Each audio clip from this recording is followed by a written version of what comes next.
ಮಹಾಕಳ್ಳ, ಮಹಾ ತಸ್ಕರ, ಮಹಾ ಚೋರ, ಅವನನ್ನ ನೀವು ಹೇಳುತ್ತಿರುವುದು ಯಾವ ಕಾರಣ ಎಂಬುದಾಗಿ ಹೇಳಿದಾಗ, ಅದೇ ಪ್ರಕಾರವಾಗಿ ನೀವು ನಮ್ಮ ಆಹಾರವನ್ನು ತೆಗೆದುಕೊಂಡಿದ್ದಾನೆ ಎಷ್ಟೇ ವಿನಯವಾಗಿ ಕೇಳಿದರೂ ಇಲ್ಲ ಎಂಬುದನ್ನು ಮತ್ತೆ ಹೇಳುತ್ತಿಲ್ಲ. ನೀವು ಆಹಾರ ಮುಗಿಸಿಬಿಡಿ ಎಂಬುದಾಗಿ ಹೇಳಿದಾಗ ಆಲೋಲಿಕೆಗೆ ಶಾಂತಿ ಅಂತ ಹೇಳಿ ಶೆಟ್ಟರು ಬಂದು ತಮ್ಮ ದಾರಿಕಾರರಾದ ವಿಕ್ರಮ ರಾಜರ ಬಳಿ ಯಾವ ರೀತಿಯಾಗಿ ಹೇಳುತ್ತಿದ್ದಾರೆ.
ನನ್ನ ಮಗಳ ಆಹಾರವನ್ನು ತೆಗೆದುಕೊಂಡಿರುವಂತೆ ಒಳ್ಳೆ ಮಾತಿನಿಂದ ನಮ್ಮ ಆಹಾರವನ್ನು ಕೊಟ್ಟು ನೀನು ಎಲ್ಲಿಯಾದರೂ ಹೋಗಬಹುದು ಎಂದು ಹೇಳಿದಾಗ, ಶೆಟ್ಟರೇ, ನಿಮ್ಮ ಮಗಳಾದರೂ ಆತುರ ಕಾತುರದಿಂದ ಕೋಪಗೊಂಡು ನಮ್ಮ ಮಾತನ್ನು ಕೇಳಲಿಲ್ಲ.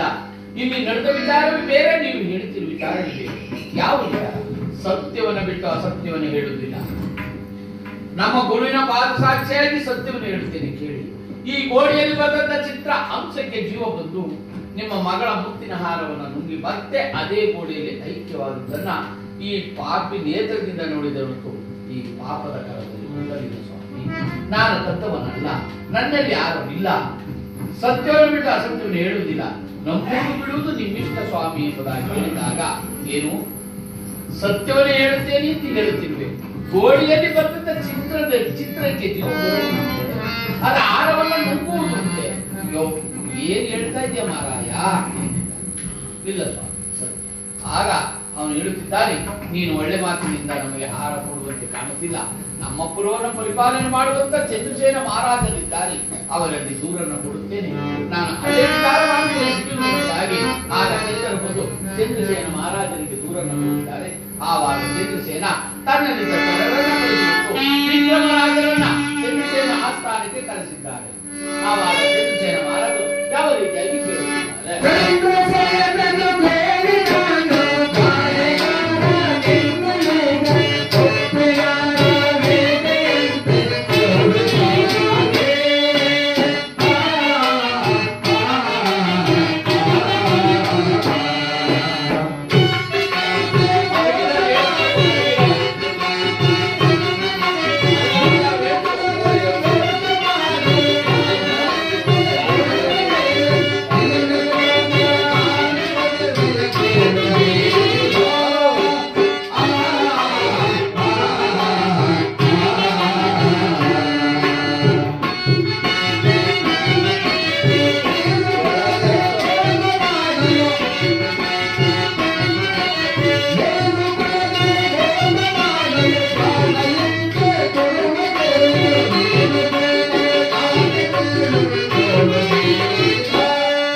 ಶೆಟ್ಟರ ಮಗಳ ಆಹಾರವನ್ನು ನೀವು ತೆಗೆದುಕೊಂಡಿರುವುದಂತೆ ಒಳ್ಳೆ ಮಾತಿನಿಂದ ಅವರ ಆಹಾರವನ್ನು ಕೊಟ್ಟು ನೀವು ಎಲ್ಲಿಯಾದರೂ ಹೋಗಬಹುದು ಎಂಬುದಾಗಿ ಹೇಳಿದಾಗ ಆವಾಗ ಶೆಟ್ಟರು ಕೂಡ ಹೇಳುತ್ತಿದ್ದಾನೆ, ಮಹಾಸ್ವಾಮಿ ನಮ್ಮ ಗುರುವಿನ ಪಾದ ಸಾಕ್ಷಿಯಾಗಿ ನಾನು ಆಹಾರವನ್ನ ಕದ್ದವನಲ್ಲ, ನನ್ನ ತಂದೆ ತಾಯಿ ಪಾದ ಸಾಕ್ಷಿಯಾಗಿ ನಾನು ಸ್ವಾಮಿ ಸತ್ಯವನ್ನು ಹೇಳುವುದಿಲ್ಲ ಎಂದಾಗ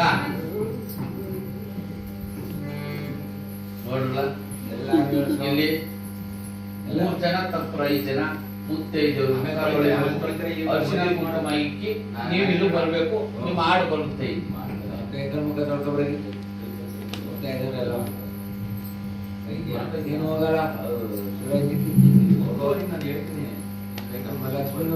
ಆವಾಗ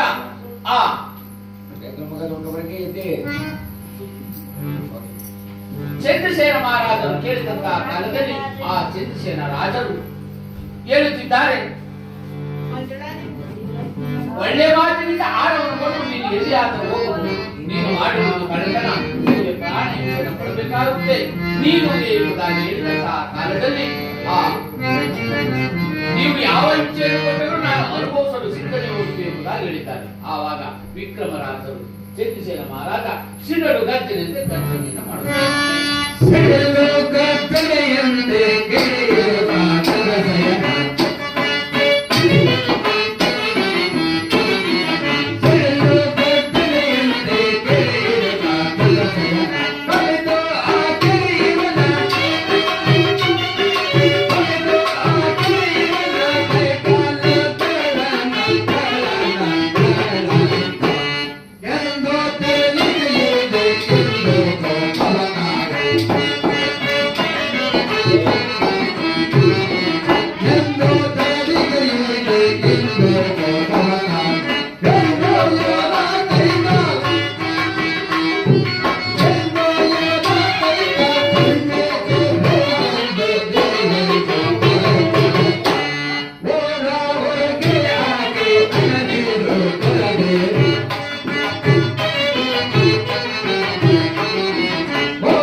ಇವನನ್ನ ಊರ ಆಚೆ ಇರುವಂತಹ ಸಂದೂಕದಲ್ಲಿ ಎಳೆದು ಹೋಗಿ ಇವನ ಕರ ಚರಣಗಳನ್ನ ಕತ್ತರಿಸಿ ಮತ್ತೆ ನನ್ನ ಪುರದಲ್ಲಿ ಹೋಗಿ ಇವನಿಗೆ ಅದೇ ಪ್ರಕಾರವಾಗಿ ಆ ಚರಣ ಎಳೆದು ಇದರಲ್ಲಿ ವಿಕ್ರಮರಾಜರನ್ನು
ಪ್ರಧಾನ ವ್ಯಾಘ್ರ ರೂಪಂಚ.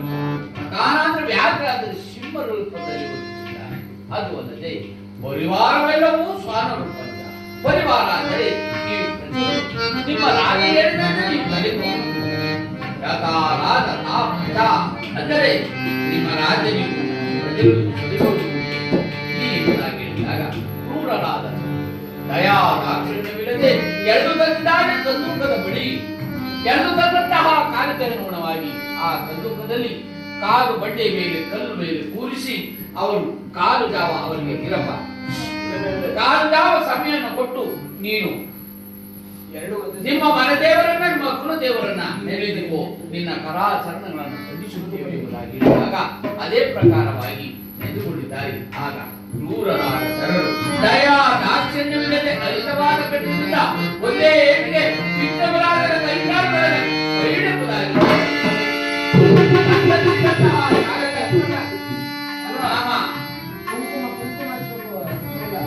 ಅದೇ ಪ್ರಕಾರವಾಗಿ ನಾನು ಕರಾಚರಣಗಳನ್ನು ಕಳೆದುಕೊಂಡು ಬಂದೂಕದಲ್ಲಿ ತಳ್ಳಿ ಮತ್ತೆ ಒಂದು ಪುರದಲ್ಲಿ ಅನ್ನ ನೀರು ಕೊಡುವುದಿದ್ದಾರೆ ದೂರವನ್ನು ಸಾರಿದಂತಹ ಕಾಲದಲ್ಲಿ ಈ ಕಂದೂಕದಲ್ಲಿ ಕರಾಚರಣಗಳನ್ನು ಕಳೆದುಕೊಂಡಂತಹ ವಿಕ್ರಮರಾಜರು ಭಗವಂತನನ್ನ ಯಾವ ರೀತಿಯಾಗಿ ನೆನೆಯುತ್ತಿದ್ದಾರೆ. ಅಯ್ಯೋ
ಆನೆಗಾದರೂ ಆಹಾರ ಸೇವಿಸಲು ಸೊನ್ನಿಲುಂಟೋ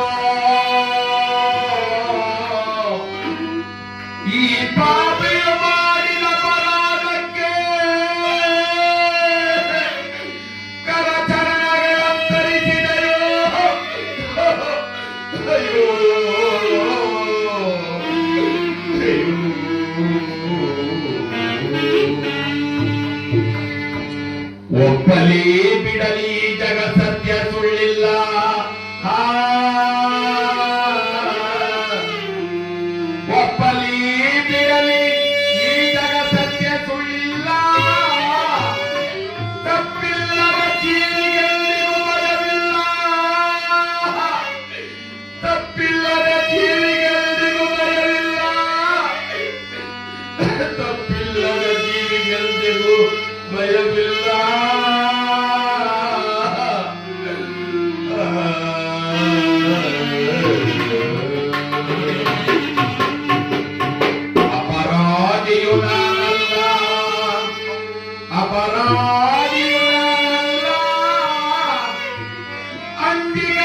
ಈ ಹಾಳು ಪಾಪಿ ಶಿರಸೊಂದುಳಿದಿದೆ, ಈ ಹಾಳು ಪಾಪಿ ಶಿರಸೊಂದುಳಿದಿದೆ, ಈ ಹಾಳು ಪಾಪಿಯ ಶಿರಸೊಂದುಳಿದಿದೆ. ಅಯ್ಯೋ ಅಯ್ಯೋ ಅಯ್ಯೋ ದೈವವೇ.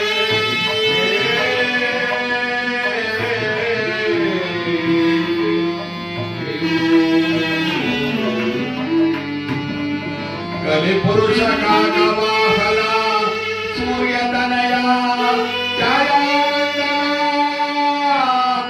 ಶರಣು ಶರಣು ಶನಿದೇವ ತಂದೆ ತಂದೆ.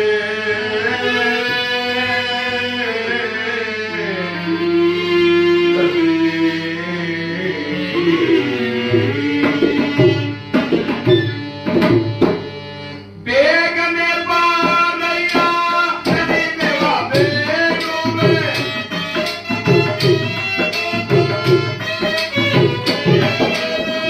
ಬೇಗನೆ ಬಾರಯ್ಯ ಶನಿದೇವ ಬೇಗುವೆ. ಎನ ಮೇಲೆ ಜಯವೀರ ಬಾರದೆ ನೋಡೆವ.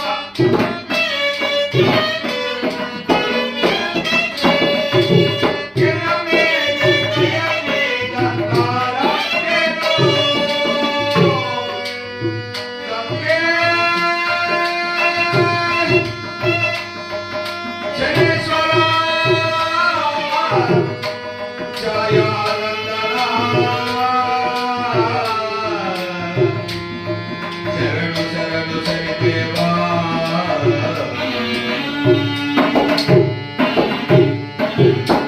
ಬಾತನೆ ಸನಿರಾಜ ಪ್ರಾಣವ ಉಳಿಸಯ್ಯ.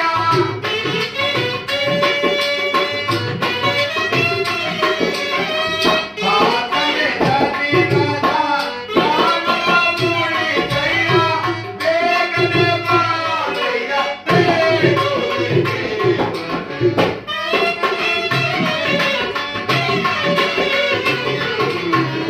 ಬೇಗನೆ ಬಾರಯ್ಯ ಶನಿದೇವ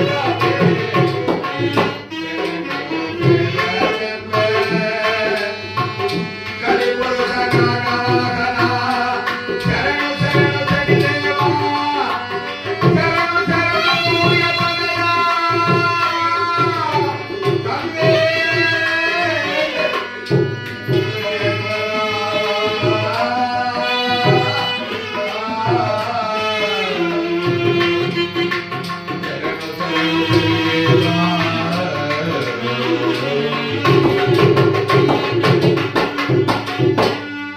ಜೈ ಲಕ್ಷ್ಮೀ ರಮಣ ಗೋವಿಂದ. ಶನೇಶ್ವರ ಪಾದಕ್ಕೆ ಗೋವಿಂದ. ಆಂಜನೇಯ ವರದ ಗೋವಿಂದ. ನವಗ್ರಹ ಪಾದಕ್ಕೆ ಗೋವಿಂದ. ಆ ಕಂದೂಕದಲ್ಲಿ ಕರ ಚರಣಗಳನ್ನು ಕಳೆದುಕೊಂಡಂತಹ ವಿಕ್ರಮರಾಜನು ಅರಿಯದೆ ಮಾಡಿದ ಒಂದು ಅಪರಾಧವನ್ನು, ತಿಳಿಯದೆ ಮಾಡಿದ ಒಂದು ಸಣ್ಣ ತಪ್ಪಿಗೋಸ್ಕರವಾಗಿ ನನ್ನ ಮೇಲೆ ಬಂತವನ್ನು ಮಾಡಿ ಕೊನೆಗೂ ನಿನ್ನ ಹಠವೆಂಬುದನ್ನು ಸಾಧಿಸಿಕೊಂಡು ಬಿಟ್ಟೆಯ ಪರಮಾತ್ಮ. ನನ್ನ ಕರ ಚರಣಗಳನ್ನು ಕಳಿಸುತ್ತೇನೆ ಎಂಬುದಾಗಿ ಹೇಳಿ ಕೊನೆಗೂ ನಿನ್ನ ಮಾತಿನ ಪ್ರಕಾರವಾಗಿ ನನ್ನ ಕರ ಚರಣಗಳನ್ನು ಕಳಿಸಿಬಿಟ್ಟೆಯ ಪರಮಾತ್ಮ. ಶನೀಶ್ವರ, ನನ್ನ ಹಸಿವಿನ ಬಾಧೆ ಅಧಿಕವಾಗುತ್ತದೆ. ಈ ಬಿಸಿಲಿನ ತಾಪವನ್ನು ನಾನು ತಾಳಲಾರೆ.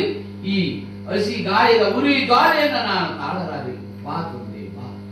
ನಿನ್ನನ್ನು ನಾನು ಎಂಬ ಅಹಂಕಾರವನ್ನು ನಾನು ಕಳೆದುಕೊಂಡಿದ್ದೇನೆ. ನನ್ನಲ್ಲಿದ್ದ ರಕ್ತದ ಮರವೆಲ್ಲವೂ ಈ ಬಂದೂಕದಲ್ಲಿ ನೀರಿನ ಮಡುವಾಗಿ ಹರಿದು ಹೋಯಿತು. ಬಾ ತಂದೆ ಬಾ. ನಾನು ನಿನ್ನನ್ನು ಕೂಗುತ್ತಿದ್ದೇನೆ. ಈಗಲಾದರೂ ಬಂದು ಒಂದು ತುತ್ತು ಅನ್ನವನ್ನು ಕೊಡಿಸಿ ನನ್ನ ಪ್ರಾಣವನ್ನು ಉಳಿಸುವು ಎಂಬುದಾಗಿ ಆ ದೀನ ದಯನಾಗಿ ಪ್ರಸನ್ನನಾಗಿ ಆ ಭಗವಂತನನ್ನು ಧ್ಯಾನಿಸುತ್ತಿದ್ದಾನೆ. ಯಾವ ಪ್ರಕಾರ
ಆ ಸಂದರ್ಭದಲ್ಲಿ ಭಗವಂತನನ್ನ ದೀನದಯನಾಗಿ ಬೇಡಿದಂತಹ ಕಾಲದಲ್ಲಿ ಭಗವಂತನಾದರೂ ಇತ್ತ ಚಂದ್ರಸೇನ ಮನಸ್ಸನ್ನ ಸೇರಿ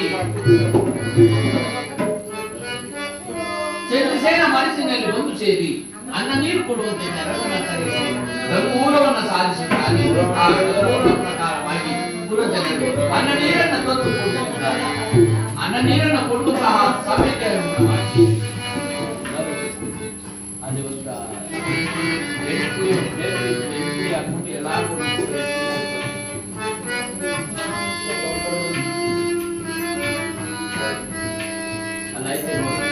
ಎಂದು ಮಾಡಬೇಡಿ, ಅದೇ ಪ್ರಕಾರವಾಗಿ ಆ ಪುರಜನರು ಬಂದೂಕದಲ್ಲಿ ಕರ ಚರಣಗಳನ್ನ ಕಳೆದುಕೊಂಡಂತಹ ವಿಕ್ರಮರಾಜರಿಗೆ ಅನ್ನ ನೀರನ್ನು ಕೊಡುತ್ತಿದ್ದಾರೆ, ದುಃಖವನ್ನು ಕೊಡುತ್ತಿದ್ದಾರೆ. ಯಾವ ಅಪರಾಧಕ್ಕೋಸ್ಕರವಾಗಿ, ಯಾವ ತಪ್ಪಿಗೋಸ್ಕರವಾಗಿ ಇವರ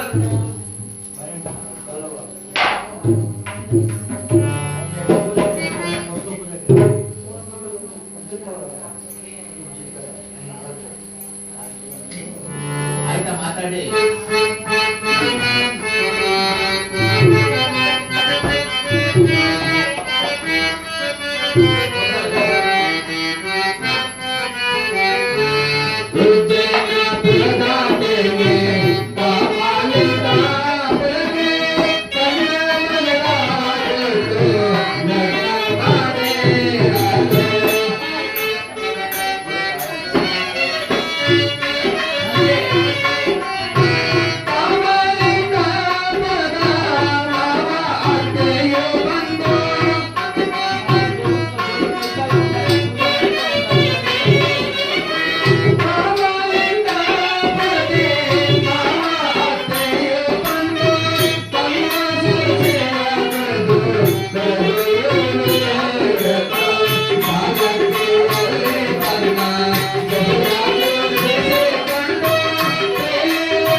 ಭಗವಂತನ ಸಹಕಾರದಿಂದ ಆ ಉಜ್ಜಯಿನಿಪುರದ ತೇರಿ ತನ್ನ ತಾಮಲಿಂದ ಪಟ್ಟಣದಿಂದ ಉಜ್ಜಯಿನಿಪುರಕ್ಕೆ ತನ್ನ ಸೊಸೆಯನ್ನ ಕರೆತರಲು ಹೋಗಿದ್ದಾರೆ. ಆ ಸೊಸೆಯನ್ನ ಕರೆತರುವಂತಹ ಸಂದರ್ಭದಲ್ಲಿ ಆ ಕಂದೂಕದ ಬಳಿಯಲ್ಲಿ ಬರಬೇಕು. ಆ ಕಂದೂಕದ ಬಳಿಯಲ್ಲಿ ಬರುವಂತಹ ಸಮಯಕ್ಕೆ ಅನುಗುಣವಾಗಿ ಈ ವಿಕ್ರಮರಾಜರ ಸಂಕಟದ ಧ್ವನಿ ಆ ಲಕ್ಷ್ಮೀದೇವಿಗೆ ಕೇಳಿತು. ಆ ಲಕ್ಷ್ಮೀದೇವಿಯಾದರೂ ತನ್ನ ಮಾವನನ್ನು ತಿಳಿದಿದ್ದಾಳೆ. ಮಾವನ ರಥವನ್ನು ನಿಲ್ಲಿಸಿ ಈ ಕಂದೂಕದಲ್ಲಿ ಯಾರದೋ ನರಮಾನವರ ಸಂಕಟದ ಧ್ವನಿ ನಮ್ಮ ಕರ್ಣಾನಂದಕ್ಕೆ ಕೇಳುತ್ತಿದೆ. ನೀವು ಆ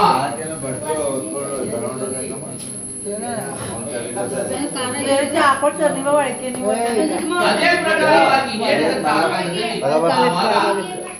ಆ ಉಜ್ಜಯಿನಿಪುರದ ತನ್ನ ರಥದಲ್ಲಿ ಆ ಲಕ್ಷ್ಮೀದೇವಿಯನ್ನ ಕರೆದು ತಂದು ಆ ಲಕ್ಷ್ಮೀದೇವಿಯಾದ ಅವರನ್ನು ವಿಚಾರ ಮಾಡುತ್ತಾರೆ.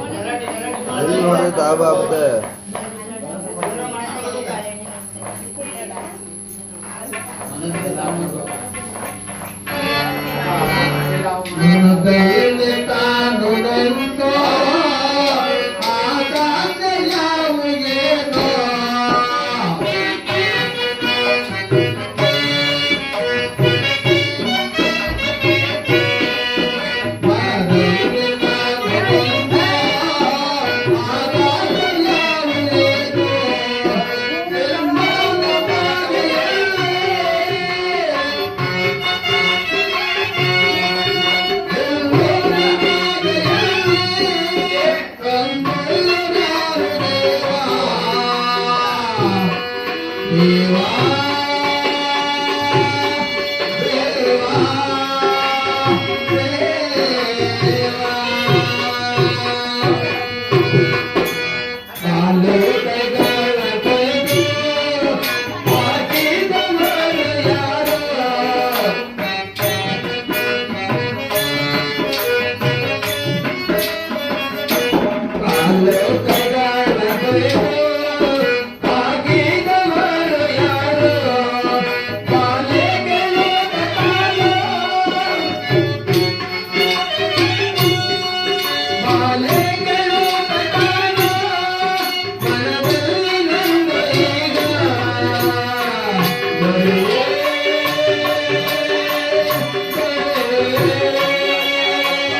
ಕಂದೂಕದಲ್ಲಿ ಹೇಳುವಂತಹ ಕಾಲದಲ್ಲಿ ಆ ಸ್ವಾಮಿ, ನಿಮಗೆ ಯಾರು ಕೈಕಾಲಗಳನ್ನು ಕಳೆದರು, ನೀವು ಏನು ಅಪರಾಧವನ್ನು ಮಾಡಿದ್ದೀರಿ, ಅಂತಹ ತಪ್ಪನ್ನು ಮಾಡಬೇಕಾದ ವಿಚಾರವೇನು, ನಿಮ್ಮ ಕೈಕಾಲುಗಳನ್ನು ಏತಕ್ಕೋಸ್ಕರವಾಗಿ ಕಡಿದರು ಎಂಬುದಾಗಿ ಕೇಳಿದಾಗ ಈ ಪುರವನ್ನು ಪರಿಪಾಲನೆ ಮಾಡುತ್ತಿರುವಂತಹ ಚಂದ್ರಶೇನ ಮಹಾರಾಜ ನನ್ನನ್ನು ಆರವನ್ನು ಕತ್ತಿರುವ ಕಳ್ಳ ಎಂಬುದಾಗಿ ಹೇಳಿ ನನ್ನ ಕೈಕಾಲುಗಳು ಕಂದೂಕದಲ್ಲಿ ತಳ್ಳಿದ್ದಾನೆ ತಾಯಿ ಎಂಬುದಾಗಿ ಹೇಳಿದಾಗ, ಅಯ್ಯೋ ಇಂತಹ ಅಪರಾಧವನ್ನು ಮಾಡಿದರೆ ಇನ್ನ ಮೇಲೆ ಅಮ್ಮ ಇಂಥ ಕಷ್ಟಕಾಲದಲ್ಲಿ ಬಂದು ನನ್ನನ್ನು ವಿಚಾರಿಸುತ್ತಿರುವಿಲ್ಲ, ನನ್ನ ಕಷ್ಟವನ್ನು ಕೇಳುತ್ತಿರುವಿಲ್ಲ, ನೀನು ಯಾವ ಪುರದ ಹೆಣ್ಣು ಮಗಳು ಎಂಬುದಾಗಿ ಹೇಳಿದಾಗ ನನ್ನನ್ನ ಉಜ್ಜಯಿನಿಪುರದಿಂದ ತಾಮನಿಂದ ಪಟ್ಟಣದ ತೇರಿಶೆಟ್ಟರ ಮನೆಗೆ ಸೊಸೆಯಾಗಿ ಕೊಟ್ಟಿದ್ದಾರೆ.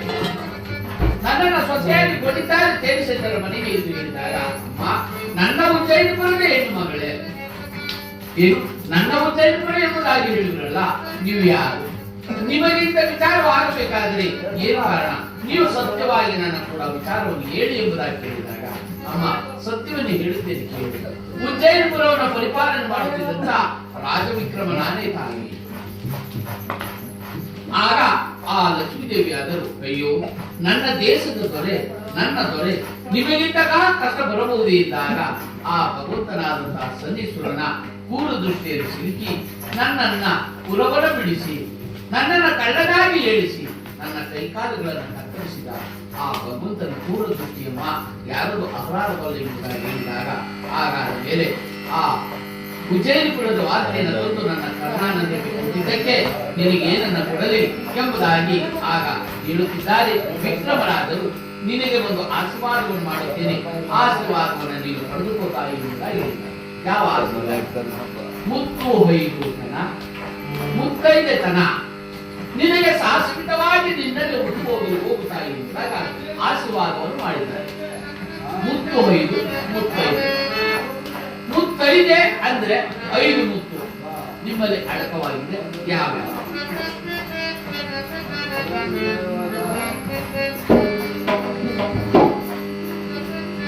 ಹೇಳಲ್ವಾ?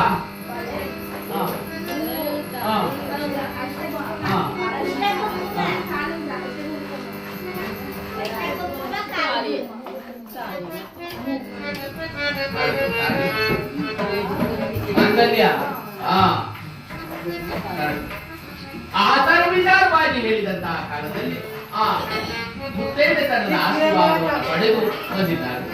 ಮುತ್ತು ಹೊಯ್ದು ಮುತ್ತೈದೆ, ಮುತ್ತೈದೇಳಾಯ್ತು. ನಿಮ್ಮನ್ನ ಮುತ್ತೈದರು ಅಂತ ಕರೆಯುವುದು ಎಲ್ಲಿಂದ? ನೀವು ಮುತ್ತೈದರು ಅನಿಸ್ಕೊಳ್ಳೋದಿಲ್ಲ.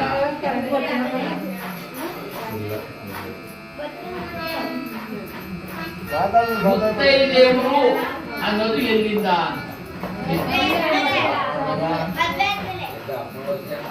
ಗೊತ್ತಿಗೆ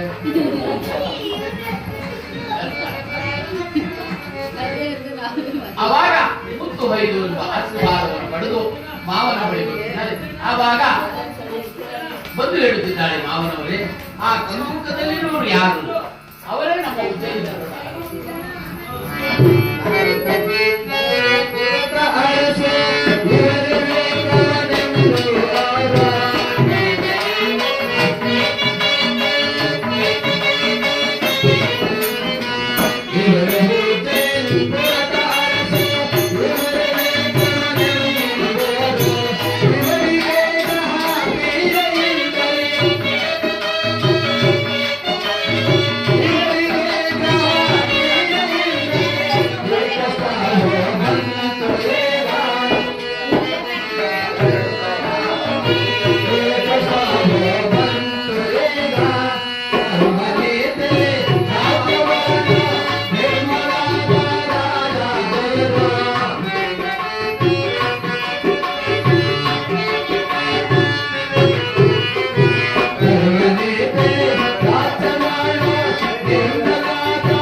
ಪುರದ ಅರಸು ಮಾವನವರೇ ಎಂಬುದಾಗಿ ಹೇಳಿದಾಗ ರಕ್ತವನ್ನು ತೆಗೆದುಕೊಂಡು ಹೋಗಿ ತಿಪ್ಪೆಯಲ್ಲಿ ಊದಿದ ತರದಿ ಆ ರಕ್ತವನ್ನು ತೆಗೆದುಕೊಂಡು ಹೋಗಿ ತಿಪ್ಪೆಯಲ್ಲಿ ಊದಿದ ತರದಿಯಿಂದಾಗ ತೆಗೆದು ನೋಡಿದಾಗ ಚಿನ್ನವೇ ಎಂಬುದಾಗಿ ಹೇಳುತ್ತಾರೆ. ಅದರಂತೆ ಇವರು ನನ್ನ ಪ್ರಭು ಚಂದ್ರಸೇನರಾಜರಲ್ಲಿ ಅಪ್ಪಣ್ಣನ ತಂಗಿ ಎಂಬುದಾಗಿ ಆವಾಗ ಆ ಬೇರೆ ಶೆಟ್ಟಿ ಆದರೂ ಚಂದ್ರಸೇನ ಬಳಿ ಬಂದಿದ್ದಾನೆ. ರಾಜವರಾತ್ರಿ ಸ್ವಾಮಿ ವರಾತ್ರಿ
ಅದೇ ಪ್ರಕಾರವಾಗಿ ಚಂದ್ರಸೇನ ಮಹಾರಾಜ ಎಲೆ ಶೆಟ್ಟಿ ನೀನೆಂತ ಭಾಗ್ಯವಂತನಯ್ಯ,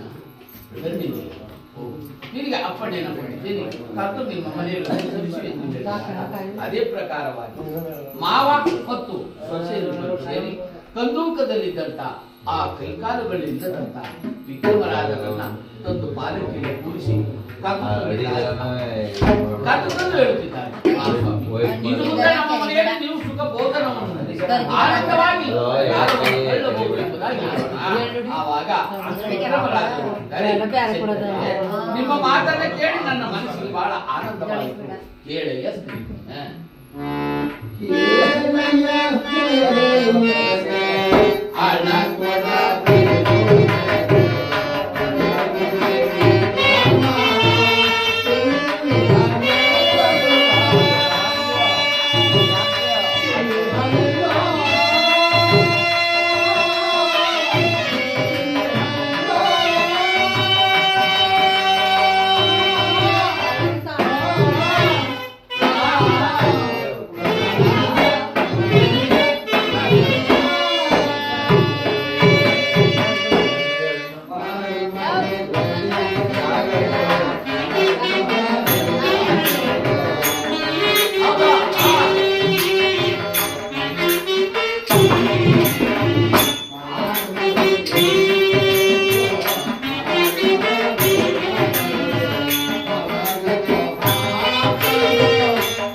ಶೆಟ್ಟರ್ ಹೇಳುತ್ತಿದ್ದಾರೆ.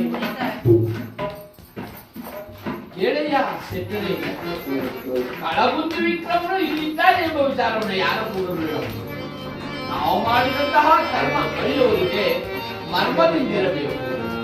ನಾವು ಯಾವುದೇ ತಪ್ಪನ್ನ ಮಾಡಿದರೂ ಪರರು ಕೂಡ ಹೇಳಬಹುದು, ನಾನೀತ ತಪ್ಪು ಮಾಡಬಹುದು ಅಂತ. ನಾವು ಇನ್ನೊಬ್ರು ಕೂಡ ನಾವು ಮಾಡಿದಂತ ತಪ್ಪನ್ನು ಹೇಳಿಕೊಳ್ಳಬಾರದು ಎಂಬುದಾಗಿ ಹೇಳುತ್ತಾರೆ ವಿಕ್ರಮರಾಜರು. ಆವಾಗ ಆ ವಿಕ್ರಮರಾಜರು ಆ ರೀತಿ ಹೇಳಿದಾಗ ಶೆಟ್ಟರು ಹೇಳುತ್ತಿದ್ದಾರೆ, ಮಹಾಸ್ವಾಮಿ ನೀವು ಈ ರೀತಿ ಹೇಳುತ್ತಿದ್ದರೆ ನಾನು ಏನನ್ನ ಮಾಡಲಿ?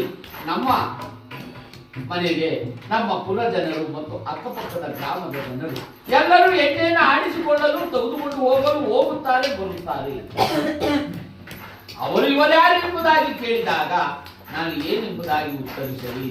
ಇಲ್ಲ, ನೀವು ನಮ್ಮ ಮನೆಯಲ್ಲಿ ನಾ ಕೇಳಿದ ಪ್ರಕಾರದಲ್ಲಿ ನೀವು ಹೇಳುವುದಾದರೆ ನಿಮಗೂ ಸರಿ ಬರುತ್ತೆ, ನಮಗೂ ಸರಿ ಬರುತ್ತೆ ಎಂಬುದಾಗಿ ಹೇಳೋಣ. ಯಾವ ರೀತಿ? ನೀವು ನಮ್ಮ ಮನೆಯಲ್ಲಿ ಗಾಣವನ್ನು ಹೊಡೆದುಕೊಂಡು ಬಿಡುತ್ತಾರೆ, ಕೇಳುವರಿಗೆ ಇವರ್ಯಾರು? ನಮ್ಮ ಮನೆಯಲ್ಲಿ ಗಾಣ ಹೊಡೆಯುವ ಆಳು ಎಂಬುದಾಗಿ ಹೇಳುತ್ತೇವೆ. ಆಗ ಎಲ್ಲರಿಗೂ ಸರಿ ಬರುತ್ತೆ ಎಂಬುದಾಗಿ ಹೇಳಿದಾಗ ವಿಕ್ರಮರಾಜರು ಒಂದು ಕಡೆ ಸಂತೋಷವನ್ನು ಪಡುತ್ತಿದ್ದಾರೆ, ಒಂದು ಕಡೆ ದುಃಖವನ್ನು ಪಡುತ್ತಿದ್ದಾರೆ. ಹೇಗೆ ಎಂದರೆ, ಸಂತೋಷವನ್ನು ಪಡುವುದು ಹೇಗೆ? ನನಗೆ ಊಟವಿಲ್ಲದ ಕಾಲದಲ್ಲಿ ಕರೆದು ತಂದು ಊಟವನ್ನು ಕೊಡುವಂತೆ ಮಾಡಿದೆಯ ಪರಮಾತ್ಮ, ಇದು ಒಂದು ಕಡೆ ಸಂತೋಷ. ನಾನು ಉಜ್ಜಯಿನಿಪುರವನ್ನು ಪರಿಪಾಲನೆ ಮಾಡುತ್ತಿದ್ದಂತ ಒಬ್ಬ ರಾಜ ಗಾಣಿಗರ ಮನೆಯಲ್ಲಿ ಒಂದು ತುತ್ತು ಅನ್ನಕ್ಕೋಸ್ಕರವಾಗಿ ನಾನು ನನ್ನ ಗಾಣ ಹೊಡೆಯುವಂತೆ ಮಾಡಿದೆಯ ಪರಮಾತ್ಮ, ಅದು ದುಃಖ ಎಂಬುದಾಗಿ ಆಗ ವಿಕ್ರಮರಾಜರು ಆಗಬಹುದು ಎಂಬುದಾಗಿ ಹೇಳಿದ್ದಾರೆ.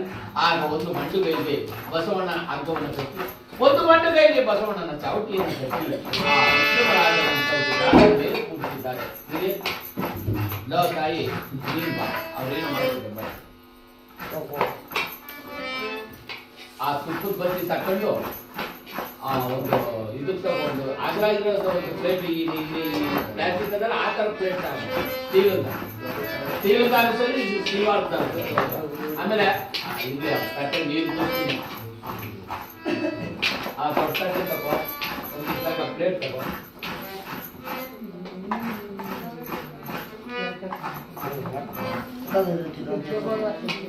ದೊಡ್ಡ ತಟ್ಟೆ ತಗೋ, ಆ ತಟ್ಟೆಗೆ ಅದು ಪ್ಲೇಟ್.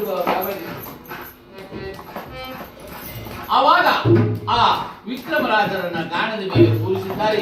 ಗಾಣದ ಮೇಲೆ ಕೂರಿಸಿದಂತಹ ವಿಕ್ರಮರಾಜರು ಬಸವಣ್ಣನನ್ನ ಯಾವ ರೀತಿಯಾಗಿ ಬೇಡಿಕೊಂಡಿದ್ದಾರೆ?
ಅವಾಗ ಆ ಬಸವಣ್ಣನನ್ನ ದೀನ ದಯನಾಗಿ ಗೊತ್ತು ಸಂದನಾಗಿ ಬೇಡ್ಕೊಂಡಿದ್ದಾನೆ. ಬಸವೇಶ ಈ ಪುಡಿ ಮಾಡಿ ತುದಿದೆಯಲ್ಲ, ಒಡೆಯಲು ಕರವಿಲ್ಲ, ನಡೆಯಲು ಚರವಿಲ್ಲ, ನಿನ್ನನ್ನು ನಾನು ಬೇಡಿಕೊಳ್ಳುತ್ತಿದ್ದೇನೆ. ಒಂದು ತುತ್ತು ಅನ್ನಕ್ಕೋಸ್ಕರವಾಗಿ ಗಾಣಿಗರ ಮನೆಯಲ್ಲಿ ಗಾಣ ಪಡೆಯುವಂತೆ ಮಾಡಿದೆಯಮ್ಮ. ನಡೆ ಬಸವೇಶ, ನನಗೆ ಸಹಾಯವನ್ನು ಮಾಡು ಎಂಬುದಾಗಿ ಆ ಬಸವಣ್ಣನನ್ನ ಬೇಡಿಕೊಂಡಿದ್ದಾನೆ. ಆ ಬಸವಣ್ಣನಾದರೂ ಸರಾಗವಾಗಿ ಹೋಗುತ್ತಿದ್ದಾನೆ. ಎಣ್ಣೆ ಆಡಿಸಿಕೊಂಡು ಎಣ್ಣೆ ತೆಗೆದುಕೊಳ್ಳುವರು ಹೋಗುತ್ತಿದ್ದಾರೆ, ಬರುತ್ತಿದ್ದಾರೆ. ಕಣ್ಣಿರ್ತಲ್ವಾ ಆ ದೊಡ್ಡ ತಗೊಂಡಲ್ಲ. ಅದೇ ಪ್ರಕಾರವಾಗಿ ಹೋಗುತ್ತಾ ಸಮಯದಲ್ಲಿ ಬಸವಣ್ಣನಾದರೂ ಸರಾಗವಾಗಿ ಹೋಗುವ ಅಷ್ಟರಲ್ಲಿ ಆ ತಾವಲಿಂದ ಪಟ್ಟಣದ ಮೇಲ್ಭಾಗದಲ್ಲಿ ಉಳಿಯುತ್ತಿದ್ದಂತ ದೀಪಗಳೆಲ್ಲವೂ ಆರಿ ಹೋಗಿದೆ. ಆಗ ಶೆಟ್ಟಿ, ನಾನು ನಮ್ಮ ಮನೆಗೆ ಹೋಗಿ ನಿನಗೆ ಊಟವನ್ನು ತರುತ್ತೇನೆ. ಇದೇ ಪ್ರಕಾರವಾಗಿ ಗಾಣವನ್ನು ಅದೇ ಪ್ರಕಾರವಾಗಿ ಗಾಣವನ್ನು ಹೊಡೆದಿದ್ದಾನೆ. ಆರಿ ಹೋಗಿ ಕತ್ತಲೆಯ ಮುಸುಕು ಮುಂದೆ ಕೂಡಿದಂತಹ ಕಾಲದಲ್ಲಿ ವಿಕ್ರಮರಾಜರು ಗಾಣದಲ್ಲಿ ಮೇಲೆ ಕುಳಿತು ಆಲೋಚನೆ ಮಾಡಿದ್ದಾರೆ. ಆಲೋಚನೆ ಮಾಡುವಾಗ ನಾನು ರಾಜನಾಗಿದ್ದಾಗ ನನ್ನ ರಾಜ್ಯದಲ್ಲಿ ಇದೇ ರೀತಿ ಕತ್ತಲ ವಹಿಸಿದರೆ ನಾನು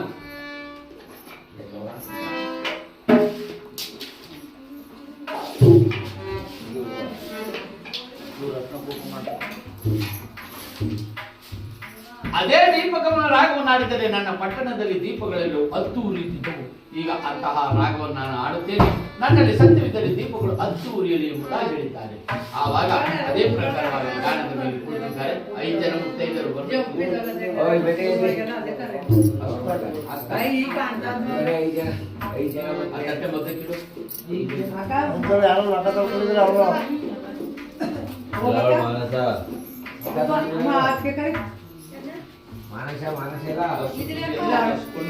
ಐದು ಜನ ಮುತ್ತೈದರು ಇಟ್ಕೋಬೇಕು. ಒಂದ್ ಮಾತು ಕೇಳಿ, 5 ಜನ ಮುತ್ತೈದರು ಯಾರು ಇಟ್ಕೊತೀರಿ ಅವರೆಲ್ಲ.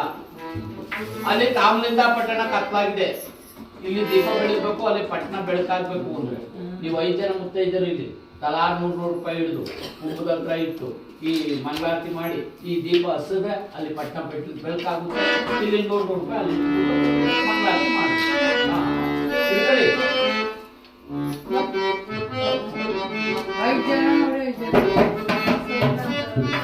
ಇಟ್ಕೊಳ್ಬೇಕು. ಅಣ್ಣ ಇಟ್ಕೋಬೇಡ ನೀನು.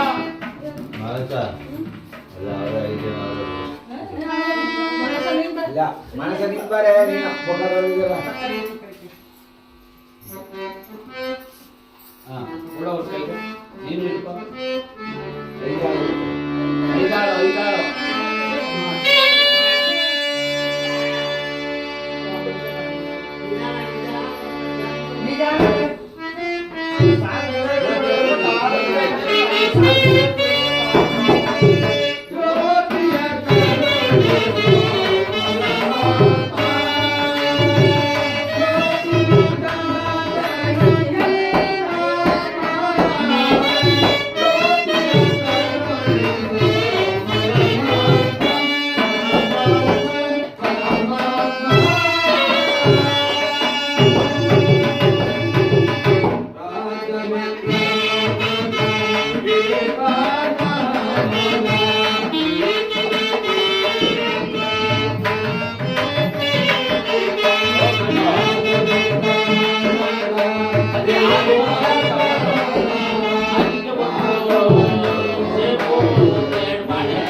ಕೆಳಗೆ ನೋಡ್ರಿ, ಅಲ್ಲೇ ನೀವು ಅಲ್ಲೇ ಕೂತು ಬಡ್ಕೊಳ್ಳಿ, ತಲೆ ಮಂಡಿ ಕೊಟ್ಟು ಕೆಳಗೆ ಮುಂದೆ ತಳ್ಳ ಮಗ ನೀವು ಮೇಡಮ್,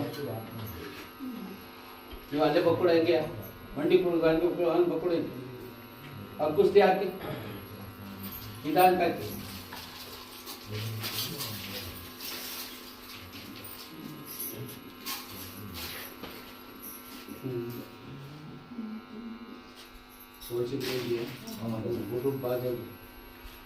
ಎಲ್ಲ ದುಡ್ಡು ಇಟ್ಬಿಟ್ಟು ಎದ್ದೇಳ್ಬೇಕು.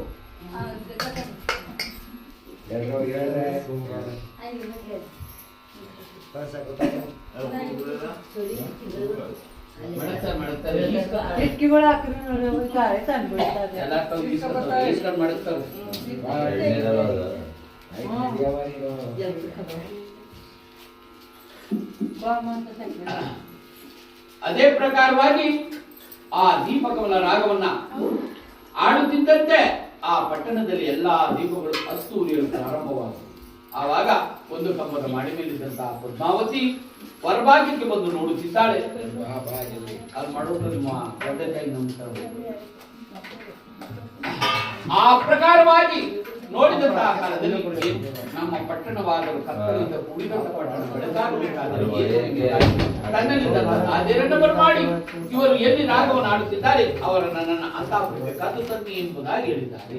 ಅದೇ ಪ್ರಕಾರವಾಗಿ ಬಂದಂತಹ ಸೇರಿಸಡ್ಡಿಯನ್ನು ಕೇಳಿ ವಿಕ್ರಮರಾಜರನ್ನ ಪದ್ಮಾವತಿಯವರ ಅಂತಃಪುರಕ್ಕೆ ಕರೆದು ತಂದಿದ್ದಾರೆ. ಆವಾಗ ಆ ಪದ್ಮಾವತಿ ಆದರೂ ವಿಕ್ರಮರಾಜರನ್ನ ನೀವು ಯಾರ ಮನೆಯಲ್ಲಿ ಯಾವ ರಾಗವನ್ನು ಆಡಿದ್ರೆ ಅದೇ ರಾಗವನ್ನು ಮತ್ತೊಂದು ಸಾರಿ ನನ್ನ ಅಂತಃಪುರದಲ್ಲಿ ಆಡಬೇಕು ಎಂಬುದಾಗಿ ಕೇಳಿದಾಗ ವಿಕ್ರಮರಾಜರಾದರು ರಾಜ ಜ್ಞಾನಗಳು ಎಂಬ ರಾಗವನ್ನು ಆಡುತ್ತಾರೆ.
ಅದೇ ಪ್ರಕಾರವಾಗಿ ಆ ಲಕ್ಷ್ಮೀದೇವಿಯಾದರೂ ಆ ರಾಗವನ್ನು ಕೇಳಿ ಪದ್ಮಾವತಿ ಆಡ್ತಿದ್ದ ರಾಗವನ್ನ ಹೇಳುತ್ತಿದ್ದಂತ ಪದ್ಮಾವತಿ ನಿದ್ದೆಗೈಯುತ್ತಿದ್ದಾಳೆ. ಆವಾಗ ವಿಕ್ರಮರಾಜರಾದರು ಇವಳು ನಿದ್ದೆಗೈಯುವುದನ್ನು ಕಂಡು ರಾಗವನ್ನು ನಿಲ್ಲಿಸಿ ನನ್ನನ್ನ ರಾಗವನ್ನು ಪಾಡು ಎಂಬುದಾಗಿ ಹೇಳಿ ಇವಳು ನಿದ್ದೆಯನ್ನು ಮಾಡುತ್ತಿದ್ದಾಳೆ. ಅಂದ ಮೇಲೆ ಆ ಭಗವಂತರಾದಂತಹ ಶನೀಶ್ವರ ಆಡೋಳಿತ ಮಂದಿರವನ್ನು ಸೇರಿಸಿ ಕೈಕಾಲುಗಳನ್ನು ಧರಿಸಿದ ಪದ್ಮಾವತಿ ಅಮ್ಮನ ಮಂದಿರವನ್ನು ಸೇರಿಸಿ ಈ ಶಿರಸನ್ನು ಇದನ್ನು ಕೈಸಿ ನನಗೆ ಕಳಿಸು ಬಾ ಎಂಬುದಾಗಿ ದೀನದಯನಾಗಿ ಭಗವಂತನನ್ನ ಕೂಗುತ್ತಿದ್ದಾನೆ. ಭಗವಂತನಾದರೂ ವಿಕ್ರಮರಾಜರ ಮುಂಭಾಗದಲ್ಲಿ ಯಾವ ರೀತಿಯಾಗಿ ಪ್ರತ್ಯಕ್ಷನಾಗಿದ್ದಾನೆ.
ಪ್ರತ್ಯಕ್ಷನಾಗಿ ವಿಕ್ರಮರಾಜನ ಮುಂಭಾಗದಲ್ಲಿ ನಿಂತು ಹೇಳುತ್ತಿದ್ದಾನೆ, ಇಲ್ಲವೋ ಭಕ್ತ ಸಂಗರಾಜ ವಿಕ್ರಮ, ಇಗೋ ನಾನು ಬಂದಿದ್ದೇನೆ. ನೀನು ಯಾವ ವರವನ್ನು ಕೇಳಿದರೂ ಕೊಡಲು ಸಿದ್ಧನಾಗಿ ಬಂದಿದ್ದೇನೆ. ಸಿದ್ಧನಾಗಿ ಬಂದ ಅಂದ ಮೇಲೆ ನೀನು ಯಾವ ವರವನ್ನಾದರೂ ಕೇಳುವನಾಗು ಎಂಬುದಾಗಿ ಹೇಳಿದಾಗ ವಿಕ್ರಮರಾಜನಾದ ಪರಮಾತ್ಮ ಅಂದು ನನ್ನ ರಾಜಸಭೆಯಲ್ಲಿ ನೀನು ಬಂದಾಗ ನನಗೆ ಕೈಕಾಲುಗಳಿದ್ದವು. ನಾನು ಎಂಬ ಅಹಂಕಾರದಿಂದ ನಿನ್ನ ಕರಗಳನ್ನು ಮುಟ್ಟಲಿಲ್ಲ, ನಿನ್ನ ಪಾದವನ್ನು ನಮಸ್ಕರಿಸಲಿಲ್ಲ. ಅಂದ ಮೇಲೆ ಈಗ ನೀನಾಗಿ ಬಂದು ನನ್ನನ್ನು ಕೇಳಿಕೊಂಡು ನನ್ನಲ್ಲಿ ಕರ ಚರಣಗಳಿಲ್ಲ, ನಾನು ಏನನ್ನು ಮಾಡಲಿ ಎಂಬುದಾಗಿ ಕರ್ಪೂರ ಹಾಕೊಂಡೆ ಆಯ್ತು ಮಾಡಬಿಟ್ಟು ನಮಸ್ಕಾರ ಮಾಡಿ. ಈಗ ಒಂದು ಗಾಯ ಹೊಡೆದು ಒಂದು ಹಣ್ಣು ಮುರಿದು ಬೇಕಾದ್ರೆ ಪೂಜೆ ಮಾಡಿ. ವಿಕ್ರಮರಾಜನ ಕೈಕಾಲು ಬರ್ತವೆ ಆಗ ನಿಪುಡಿ ಸದ್ಯ ಹೆಣ್ಮಕ್ಳು ನಿಪುಡಿ ಅಣ್ಣಯ್ಯ ಇಲ್ಲಿ ಕೈಕಾಲು ಕೊಟ್ಟರು ಅಂದಾಗ ಒಂದು ಕಾಯಿ ಹೊಡೆದು ಹಣ್ಣೈತೆ ಎರಡು ಮುರಿದು ಪೂಜೆ ಮಾಡಿ. ಅವಾಗ ಆ ಭಗವಂತನಾದರೂ ಹೇಳಿದಂತಹ ಕಾಲದಲ್ಲಿ ಇಗೋ ನೀನು ಯಾವ ವರವನ್ನು ಕೇಳಿದರೂ ನಾನು ಕೊಡಲು ಸಿದ್ಧನೆ ಹೊರತು ಕೇಳುವನಾಗಲಿದ್ದಾಗ ಭಗವಂತ ಈ ವಿಕ್ರಮರಾಜರು ನೀನು ಕೊಟ್ಟಂತ ಸಕಲ ಐಶ್ವರ್ಯ ಎಲ್ಲವೂ ನನ್ನಲ್ಲೇ ಇರುವುದು. ನಾನು ಏನು ನನ್ನ ಹೇಳಿದೆ, ನಾನು ಕೇಳಿದ ವರವನ್ನ ನೀನು ನನ್ನ ಕರೆದ ಮೇಲೆ ಕರವನ್ನಿಟ್ಟು ವರವನ್ನು ಪಾಲಿಸಬೇಕು ಎಂಬುದಾಗಿ ಕೇಳಿದ್ದಾರೆ. ಯಾವ ವರವನ್ನು ಕೇಳಿದರೂ ಕೊಡಲು ಸಿದ್ಧ ಎಂದಾಗ ಆ ವಿಕ್ರಮರಾಜರು ಕೇಳುತ್ತಿದ್ದಾರೆ, ಪರಮಾತ್ಮ ನನಗೆ ಕೊಟ್ಟಂತ ಕಷ್ಟವನ್ನ ನಾನು ನನ್ನ ಪ್ರಜೆಗಳಿಗೆ ಕೊಡುವುದಿಲ್ಲ ಎಂಬುದಾಗಿ ನನ್ನ ಕರದ ಮೇಲೆ ಕರವನ್ನಿಟ್ಟು ವರವನ್ನು ಪಾಲಿಸು ಎಂಬುದಾಗಿ ಅದರಂತೆ ಆ ವಿಕ್ರಮರಾಜರಿಗೆ ಆಗಬಹುದೆಂಬುದಾಗಿ ಕೈ ಕಾಲುಗಳನ್ನ ಆ ವಿಕ್ರಮರಾಜರಿಗೆ ಪಾಲಿಸಿದ್ದಾನೆ.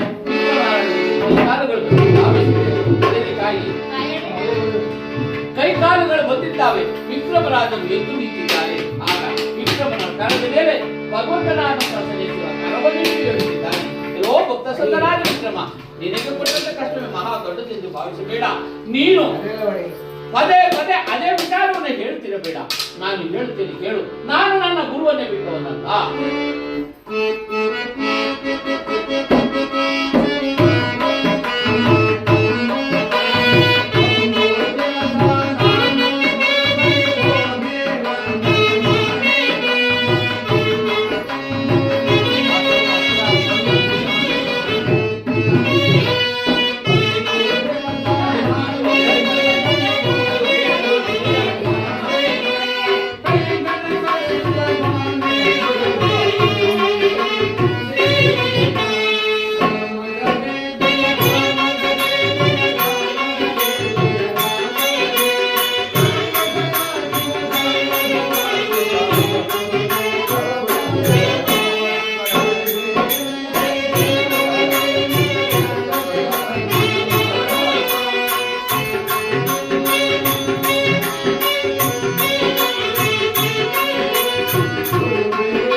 ಅವಾಗ ಆ ಗುರುವನ ರಾಶಿಗೆ ಹೋಗಿ ಕಾಲು ಜಾವದಲ್ಲಿ ಅವನ ಪ್ರಾಣಿಗೆ ಕುತ್ತನ್ನ ತರಲಿಲ್ಲ ವಿಕ್ರಮ, ಅದಕ್ಕಿಂತಲೂ ನಿನ್ನ ಕರ್ತವ್ಯ.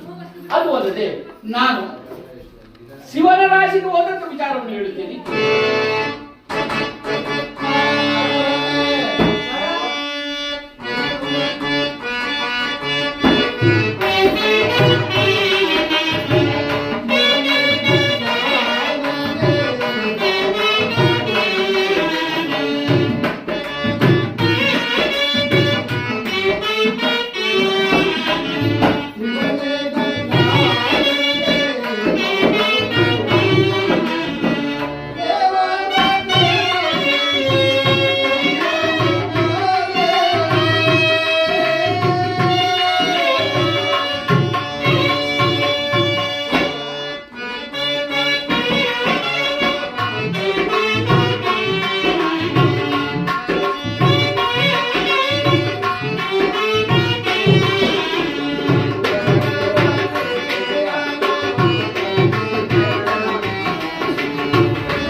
ಕಾಲದಲ್ಲಿ ಶಿವನು ಎದರಿ ಬೆದರಿ ಬೆಂಡಾಗಿ ಕಲ್ಲಾಗಿ ಬೆಳೆದಿದ್ದ. ಆವಾಗ ಹೋಗಿ ಕೇಳಿದಾಗ ಹೌದಪ್ಪ ನಿನ್ನ ಭಯಕ್ಕೋಸ್ಕರವಾಗಿ ನಾನು ಕಣ್ಣಾಡಿದ್ದು ಸತ್ಯ ಎಂದು ಹೇಳಿದಾಗ ಆಯ್ತು, ನನ್ನಿಂದ ನಿನಗೆ 2 ಅಕ್ಷರವನ್ನ ದಾನವಾಗಿ ಕೊಡುತ್ತೇನೆ. ನೀನು ಇಲ್ಲಿ ತನಕ ಶನಿ ಎಂಬುದಾಗಿ ಕರೆಯುತ್ತಿದ್ದರು, ಇನ್ನು ಮುಂದೆ ನಿನ್ನನ್ನ ಶನೇಶ್ವರ ಎಂಬುದಾಗಿ ಕರೆಯಲು ಹೋಗು ಎಂಬುದಾಗಿ 2 ಅಕ್ಷರವನ್ನು ದಾನವಾಗಿ ಕೊಟ್ಟಿದ್ದಾರೆ. ದಾನವಾಗಿ ಪಡೆದು ಬಂದಂತಹ ಶನೇಶ್ವರ ಇಂತ ಹೇಳುತ್ತಿದ್ದಾನೆ, ನಾನು ರಾವಣ ರಾಶಿಗೆ ಹೋದ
ರಾವಣನಾದರೂ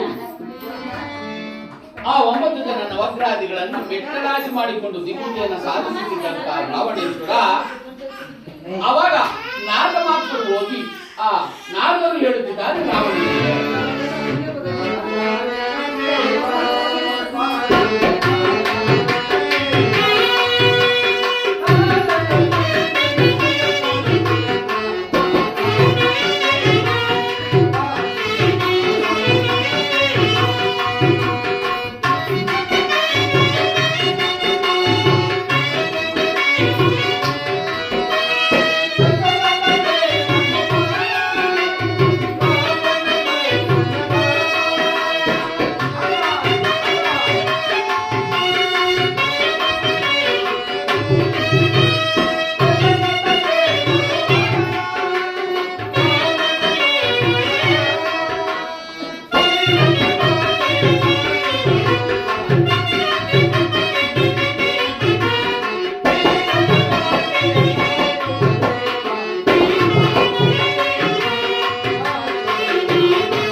ಅವಾಗ ಆ ನಾರದರು ಹೇಳುತ್ತಿದ್ದಾರೆ, ರಾವಣೇಶ್ವರ ಇವರು 9 ಜನ ನವಗ್ರಹಾದಿಗಳ ಅಂತರ್ಧನಾಗಿ ಮಾಡು. ಅವಾಗ ನಾರದರ ಮಾತನ್ನ ಕೇಳಿ ರಾವಣ ಆ 9 ಜನ ನವಗ್ರಹಾದಿಗಳ ಅಂತರ್ಧನಾಗಿ ಮಾಡಿದ್ದಾನೆ. ಆಗ ರಾವಣನ ಮೇಲೆ ಭಗವಂತನ ದೂರದೃಷ್ಟಿ ಬೀಳಲು 6 ತಿಂಗಳಲ್ಲಿ ಅವನ ವಂಶವೇ ವಿಧ್ವಂಸವಾಗಲಿರುವ ವಿಕ್ರಮ. ಈಗೋ ನನಗೆ ಸಮಯವಿಲ್ಲ, ನಾನು ಬರುತ್ತೇನೆ ಎಂಬುದಾಗಿ ಹೇಳಿದಾಗ ಮತ್ತೊಂದು ಸಾರಿ ಹೇಳುತ್ತಿದ್ದಾರೆ ವಿಕ್ರಮರಾಜರು ಪರಮಾತ್ಮ, ನನಗೆ ಎಲ್ಲಾ ವರವನ್ನು ಕೊಟ್ಟು ಎಲ್ಲ ವಿಚಾರವನ್ನು ತಿಳಿಸಿ, ಆದರೂ ಒಂದನ್ನು ನೀನೇ ಇಟ್ಟುಕೊಳ್ಳುವುದು ಯಾವ ವಿಚಾರ? ನನ್ನನ್ನು ಆಲೋಲಿಕ ಮಂದಿರದಲ್ಲಿ ಕಳ್ಳ ಎಂಬುದಾಗಿ ಕರೆದರಲ್ಲ, ಅದನ್ನು ಅಳಿದುಕೊಡು ಎಂದು ಹೇಳಿದಾಗ ನೀನು ಅದೇ ಚಿತ್ರಶಾಲೆಯ ನುಗ್ಗಿ ನನ್ನನ್ನು ಬೇಡು, ನಾನು ಆ ಚಿತ್ರಶಾಲೆಯಲ್ಲಿ ನಿನ್ನ ಕಳ್ಳತನದ ಹೊರೆಯನ್ನು ಅಳಿದುಕೊಡುತ್ತೇನೆ ಎಂಬುದಾಗಿ ಹೇಳಿದಾಗ ಅದೇ ಚಿತ್ರಶಾಲೆಯಲ್ಲಿ ಭಗವಂತನನ್ನ ದೀನದಯನಾಗಿ ಪ್ರಸನ್ನನಾಗಿದ್ದಾನೆ. ಭಗವಂತನು ಪ್ರತ್ಯಕ್ಷನಾಗಿ ಅವನಿಗೆ ಕೊಟ್ಟಂತಹ ವಿಚಾರದಲ್ಲಿ ಆ ಕಂಠಿಹಾರವನ್ನು ಎಲ್ಲರ ಪ್ರಮುಖದಲ್ಲಿ ಕಂಠಿಹಾರವನ್ನು ಉಗುಳಿ ಅವರಿಗೆ ಪ್ರತ್ಯಕ್ಷನಾಗಿ ಆ ಸತ್ಯಸಂಧ ಎಂಬ ಬಿರುದನ್ನು ಕೊಟ್ಟು ಭಗವಂತನಾದರು ಇತ್ತ ಕಡೆ ವಿಕ್ರಮರಾಜ ಚಂದ್ರಸೇನ ಮಹಾರಾಜ ನಿರ್ದೇಶಕರು ಆಲೋಲಿಕ ಪದ್ಮಾವತಿ ಎಲ್ಲರೂ ಸೇರಿ ಆಶ್ಚರ್ಯಚಕಿತರಾಗಿ ಚಂದ್ರಸೇನ ಮಹಾರಾಜ ಮಹಾಸ್ವಾಮಿ ನೀವು ನಾನೇ ಉಜ್ಜಯಿನಿಪುರವನ್ನು ಪರಿಪಾಲನೆ ಮಾಡುತ್ತಿದ್ದಂತ ರಾಜರು ಆಗ ನಾವು ಎದರಿ ಬೆದರಿ ಬೆಟ್ಟಾಗಿ ಓಡುವುದು ಅವರ ಪಾದವನ್ನು ಹಿಡಿದಿದ್ದಾರೆ. ಮಹಾಸ್ವಾಮಿ, ನಾವು ಮಾಡಿದಂತಹ ತಪ್ಪನ್ನು ಮನ್ನಿಸಬೇಕು, ನಾವು ಎಂತಹ ನಮ್ಮ ರಾಜರು ನನ್ನಲ್ಲಿ ತಪ್ಪನ್ನು ಮಾಡಿದ್ದೇವೆ ಎಂದಾಗ ನಿಮ್ಮದು ಯಾರದೋ ಅಪರಾಧವಲ್ಲ, ಭಗವಂತನ ಪೂರ್ವ ದೃಷ್ಟಿಯಲ್ಲಿ ಸಿಕ್ಕಿ ಅತಿಶಯನಾಗಿ ಗತಿಗೆಟ್ಟು ನಾನು ಇಂತಹ ಒಂದು ವಿಚಾರವು ಎಲ್ಲವೂ ಅವನಿಂದ ಆದಂತಹ ಕೆಲಸವೇ ಹೊರತು ನಿಮ್ಮದು ಯಾರದೂ ಅಪರಾಧವಲ್ಲ ಎಂದಾಗ ಹಾಗಾದರೆ ನಮ್ಮ ಆಲೋಲಿಕ ಪದ್ಮಾವತಿಯನ್ನು ನೀವು ವಿವಾಹ ಆಗಬೇಕು ಎಂದು ಕೇಳಿದಾಗ ಆಲೋಲಿಕ ಪದ್ಮಾವತಿಯನ್ನು ಯಾವ ರೀತಿಯಾಗಿ ವಿವಾಹ ಮಾಡ್ತೀವಿ?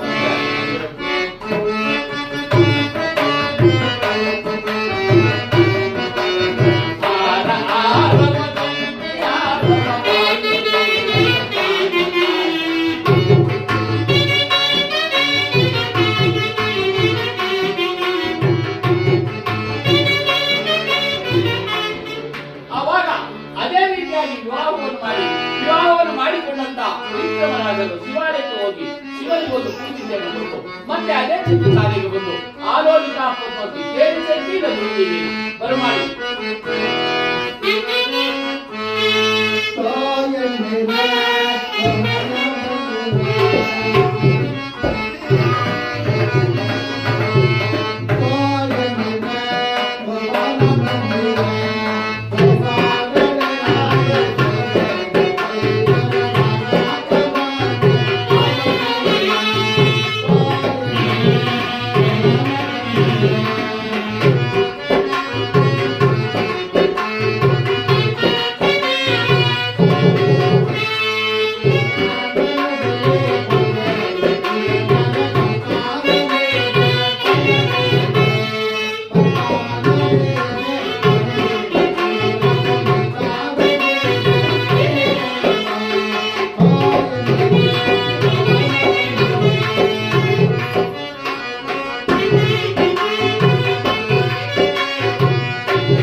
ಅವಾಗ ಆ ಆಲೋಲಿಕ ಪದ್ಮಾವತಿಯನ್ನು ವಿವಾಹ ಮಾಡಿಕೊಂಡಂತಹ ವಿಕ್ರಮರಾಯರು ಶಿವಾಲಯಕ್ಕೆ ಹೋಗಿ ಶಿವಪೂಜೆಯನ್ನು ಮಾಡಿ ಮತ್ತೆ ಒಂದು ಆನೆ, ಒಂಟೆ, ಕುದುರೆ, ಮಂದಿ, ಮಾರ್ಮರವನ್ನು ಕದ್ದು ಉಜ್ಜಯಿನಿಪುರವನ್ನ ಬಿಟ್ಟು ಯಾವ ರೀತಿಯಾಗಿ ಉಜ್ಜಯಿನಿಪುರಕ್ಕೆ ಬರುತ್ತಿದ್ದಾರೆ. ಇತ್ತ ಉಜ್ಜಯಿನಿಪುರದಲ್ಲಿ ಆ ತನ್ನ ಮಂತ್ರಿ ಆದರೂ ಯಾವ ರೀತಿಯಾಗಿ ಉಜ್ಜಯಿನಿಪುರವನ್ನು ಶೃಂಗಾರ ಮಾಡಿ ನಾರಿ ಮುತ್ತೈದೆ ಕೂಡ ದೈವ ಅಲಂಕಾರದಿಂದ ಮಂಗಳವಾಗಿ ವಿಕ್ರಮರಾಜರನ್ನ ಕರೆದುಕೊಂಡು ಉಜ್ಜಯಿನಿಪುರ ಏನ್ ಮಾಡಕ್ಕಾಗಲ್ಲ.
ವೇದಿಕೆಯನ್ನು ಕಾಯ್ತಿದ್ದಂತ ಆ ಮಂತ್ರಿ ಆ ವಿಕ್ರಮರಾಜನನ್ನ ಕರೆದು ತಂದು ರಕ್ತಗಲಿತವಾದ ಸಿಂಹಾಸನವನ್ನು ಏರಿಸಿದ.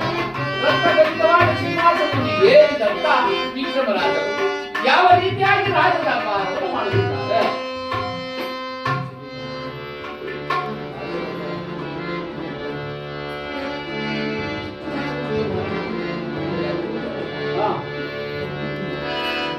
ರಾಜ್ಯಪಾಲ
ವಿಕ್ರಮರಾಜರು ತನ್ನ ಪ್ರಜೆಗಳಿಗೆ, ತನ್ನ ಮಂತ್ರಿಗೆ, ತನ್ನ ಸೈನ್ಯಾಧಿಕಾರಿಗೆ ಎಲ್ಲರಿಗೂ ನೀವು ನನ್ನ ರಾಜ್ಯದಲ್ಲಿ ಇನ್ನು ಮುಂದೆ ಮನೆಯಲ್ಲಿ ಬೀದಿಯಲ್ಲಿ ಕೇರಿಯಲ್ಲಿ ಭಗವಂತನಾದಂತಹ ಸನ್ನೇಶ್ವರನ ಚರಿತ್ರೆಯನ್ನ ನೀವು ಓದಿಸಬೇಕು, ಆರಾಧಿಸಬೇಕು, ವರ್ಣನೆ ಮಾಡಬೇಕೆಂಬುದಾಗಿ ಹೇಳುತ್ತಿದ್ದಾರೆ. ಅದೇ ಪ್ರಕಾರವಾಗಿ ಆ ಪುರಜನರು ಯಾವ ರೀತಿಯಾಗಿ ಭಗವಂತನ ಚರಿತ್ರೆಯನ್ನು ಓದಿಸುತ್ತಿದ್ದಾರೆ.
ಪುರಜನರೆಲ್ಲರೂ ಭಗವಂತನ ಚರಿತ್ರೆಯನ್ನ ಬೋಧಿಸಲು ಎಲ್ಲರಿಂದಲೂ ಅಪ್ಪಣೆ ಪಡೆದು ಪ್ರತಿಯೊಬ್ಬರೂ ಅವರ ರಾಜರ ಮಾತಿಗೆ ಅನುಸರಿಸಿ ಆ ಭಗವಂತನ ಚರಿತ್ರೆಯನ್ನು ಓದಿಸುತ್ತಿದ್ದಾರೆ.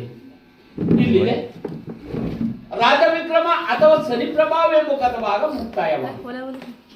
ಈ ಭಗವಂತನ ಚರಿತ್ರೆ ಮಹಾರಾಷ್ಟ್ರ ಭಾಷೆಯಲ್ಲಿ ತಂದ ಈ ಕಥಭಾಗವನ್ನ ಚಿನ್ಮಯದಾಸರು ಕನ್ನಡಕ್ಕೆ ತಂದು ಮಹಾರಾಷ್ಟ್ರ ಭಾಷೆಯಲ್ಲಿ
ಯಾರು ನಿಮ್ಮ ಅಮ್ಮ ಏನೋ ಮಲಗಾರ ಹೋಗಿ ಅಭಿಷೇಕ್ ನಿಮ್ಮ ಅಮ್ಮರ ಮಲಗಾರ ಹೋಗಿ